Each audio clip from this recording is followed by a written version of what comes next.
Here we have one of our 351 base motors, 400 horsepower.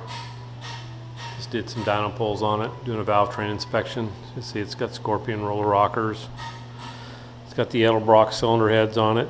We do all the guide work, and valve work, blend job, all in-house. It's got a J&E forged piston in it, H-beam rods. It's got a custom ground hydraulic camshaft by Comp Cams, Edelbrock air gap, MSD Pro Billet distributor. This has got a Canton front sump pan. It's going in a Cobra. Got the March kit on it. Edelbrock water pump. It's got the custom wires. We'll button her back up and make some more dyno pulls on it.